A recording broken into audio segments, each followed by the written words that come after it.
2 milenios. ¿Quién fue realmente Jesús de Nazaret? Pero ojo, hoy no vamos a hablar desde la fe. Hoy nos metemos de lleno en una investigación puramente histórica, para intentar separar al hombre de la leyenda. Esta es la gran pregunta, la que ha marcado 2 milenios de historia. Pero en este análisis que vamos a hacer, no vamos a buscar una respuesta teológica. Lo que nos interesa es, ¿qué nos puede contar la evidencia histórica sobre ese hombre que vivió en la Galilea del siglo I? A ver, antes de nada es súper importante que dejemos claro el enfoque. Nos vamos a centrar solo, y digo solo, en lo que la academia y las pruebas históricas pueden reconstruir. Vamos a dejar las afirmaciones de fe a un lado para hacer una investigación lo más neutral y rigurosa posible, basándonos en las fuentes que tenemos. Vale, pues vamos al lío. Empecemos por la pregunta más básica de todas. Antes de preguntarnos quién fue Jesús, tenemos que preguntarnos, ¿de verdad existió como personaje histórico? Y aquí viene la primera sorpresa, porque la respuesta del mundo académico es, es que es increíblemente rotunda. Lo que estáis viendo es una cita de Bart Ehrman, que es un profesor muy conocido y además un escéptico religioso. El consenso es brutal. La idea de que Jesús nunca existió es una teoría súper minoritaria sin ningún apoyo serio en la comunidad académica. El debate real no es si existió, sino qué podemos saber de él. A ver, es verdad que hay muchísimos detalles que se debaten, pero los historiadores están de acuerdo de forma casi unánime en estos dos hechos. Su bautismo por parte de Juan y su crucifixión bajo el mandato del prefecto romano Poncio Pilato se consideran datos tan sólidos como cualquier otro que tengamos sobre una figura de la antigüedad. Vale, pero la pregunta es, ¿cómo pueden estar tan seguros los historiadores? Pues usan herramientas como esta, el llamado criterio de la vergüenza. La lógica es bastante simple, pensadlo un momento. Si algo que se cuenta en los textos era incómodo o creaba un problema para los primeros seguidores de Jesús, es muy poco probable que se lo inventaran. El bautismo de Jesús es un ejemplo perfecto. ¿Por qué iban a inventar que necesitaba un bautismo de arrepentimiento? No tiene mucho sentido, ¿verdad? Ok, entonces, el consenso académico está claro. ¿Pero nos estamos basando solo en lo que escribieron sus seguidores? Pues no. Ahora vamos a ver qué dijeron sobre Jesús personas que no eran cristianas. Y esto, para una investigación histórica, es absolutamente crucial. Y esto es clave, ¿eh? No estamos hablando de gente que escribió sobre él siglos y siglos más tarde. Como veis en esta línea de tiempo, historiadores no cristianos como Flavio Josefo o Tácito escribieron sobre Jesús apenas unas décadas después de su muerte, cuando todavía había gente viva que podía recordar esos años. Y fijaos en esta porque es una de las referencias externas más potentes que existen. Tácito, uno de los historiadores romanos más prestigiosos, no tenía ninguna simpatía por los cristianos. De hecho, los despreciaba, los llamaba una superstición perniciosa. Y precisamente por eso, que él confirme de forma independiente que Jesús fue ejecutado bajo el mandato de Pilato, es oro puro para los historiadores. O sea, no tenía ningún interés en hacerles propaganda, más bien todo lo contrario. Pero es que hay más, esto no acaba aquí. Flavio Josefo, un historiador judío, menciona a Jesús de pasada, como dando por hecho que sus lectores ya sabían perfectamente de quién estaba hablando. E incluso el Talmud, que es una colección de textos judíos muy posterior y muy hostil al cristianismo, no niega que existiera. Al contrario, lo confirma mientras intenta dejarlo como un farsante. Al final, lo que es alucinante es que tanto sus amigos como sus enemigos más acérrimos están de acuerdo en una cosa. Este hombre existe. Vale, ya hemos establecido que existió. Ahora vamos a la siguiente gran pregunta. ¿Quién era este hombre?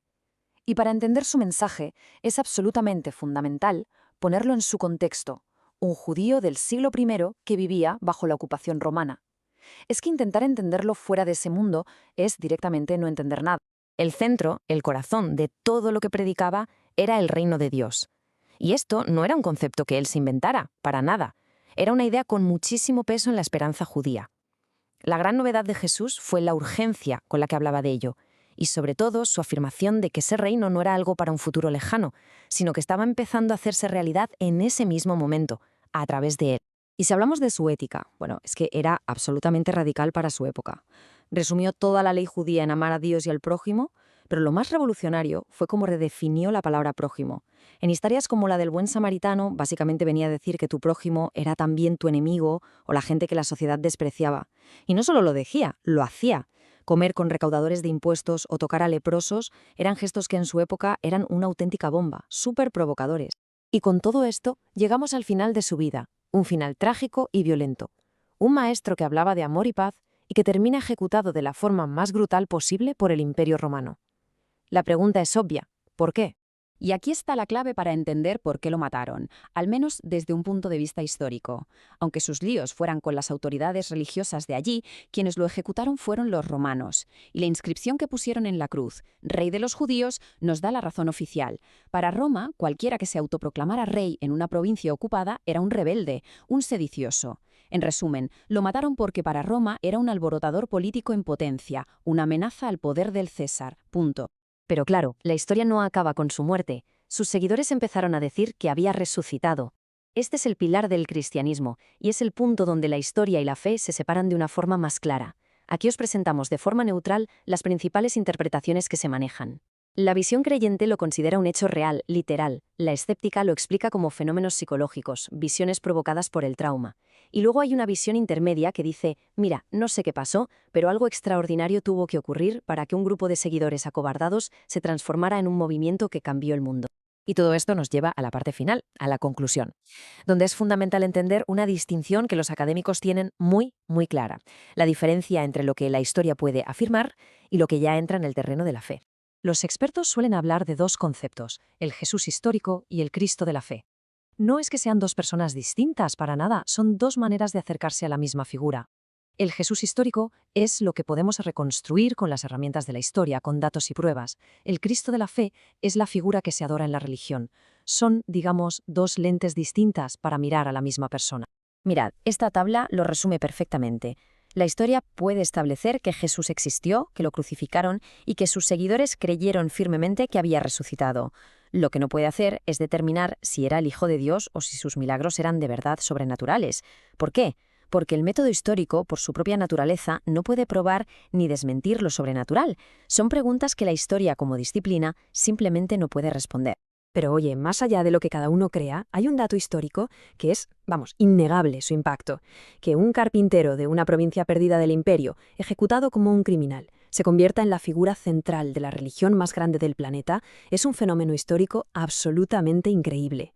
Por cierto, si os gustan este tipo de análisis profundos, una de las mejores formas de apoyarnos es dejando un like. Nos ayuda un montón a saber qué temas os interesan más y a seguir creando contenido como este. Al final, ¿qué tenemos? La historia nos da un marco, nos da unos hechos, un contexto. Nos dibuja a un hombre judío del primer siglo con un mensaje tan radical que le costó la vida. Pero la interpretación final de quién era ese hombre y qué significa su mensaje, eso ya trasciende la historia. Después de 2 milenios, la respuesta a esa pregunta sigue siendo algo profundamente personal. Muchas gracias por acompañarnos en este análisis.